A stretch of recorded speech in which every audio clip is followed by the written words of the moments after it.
Au Mali, un ancien ministre de la Santé doit répondre de détournement. Inculpation ne signifie certes pas condamnation, mais on parle de milliards de francs CFA et ceux qui en savent un peu sur ce dossier se demandent par quel miracle l'homme politique pourrait en réchapper. Dans certains pays africains, la concussion est hélas une maladie très ordinaire à ce niveau de responsabilité, même si ceux qui passent entre les mailles du filet sont autrement plus nombreux que ceux qui se font prendre. Les fonds détournés au Mali étaient destinés à la lutte contre le sida, la tuberculose et le paludisme, alloués par le Fonds mondial mis en place à cet effet par les Nations Unies en 2002.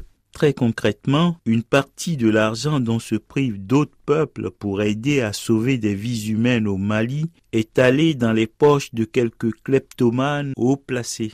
La qualification des faits par la justice malienne, détournement de fonds, crime d'atteinte aux biens publics, semble bien faible au regard de ce que l'on imagine être les conséquences de la goinfrerie des prédateurs. Combien de milliers de Maliens ont pu avoir perdu la vie faute de soins qu'auraient dû couvrir les montants détournés? Si l'on osait, on considérerait ces morts comme les victimes directes des voleurs en col blanc ou en boubou bien amidonné.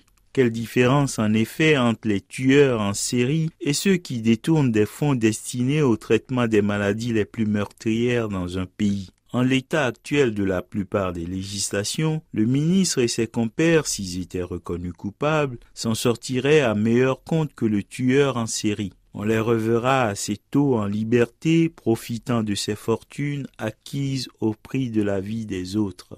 Et voici la question qui nous brûle les lèvres. Quelle peine minimum peut être suffisamment dissuasive pour qu'en Afrique, les financements destinés aux vaccins, aux antirétroviraux et autres antipaludéens ne continuent de s'évaporer en des villas cossues, en de rutilantes berlines et en des comptes en banque bien garnis de par le monde.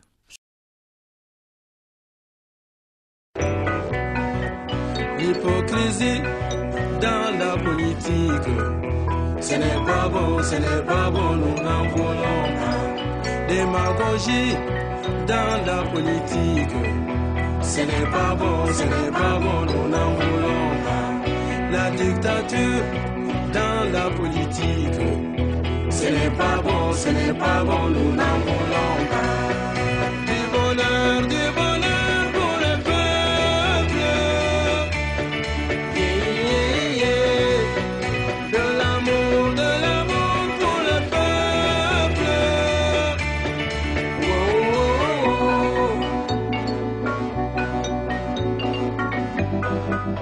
Ce n'est pas bon, nous n'en voulons pas. Les corrompus dans la politique. Ce n'est pas bon, nous n'en voulons pas. Les magouilleurs dans la politique. Ce n'est pas bon, nous n'en voulons pas. Les dictateurs dans la politique. Ce n'est pas bon, nous n'en voulons pas. Du respect pour le peuple. De la paix pour le peuple.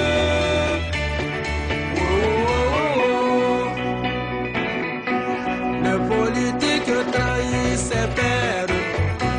Le politique trahit ses amis. C'est aussi une machine de guerre. Impitoyable pour ses ennemis. Il travaille pour lui en disant qu'il travaille pour nous. Il nous dit merci en passant, voilà qui est pris.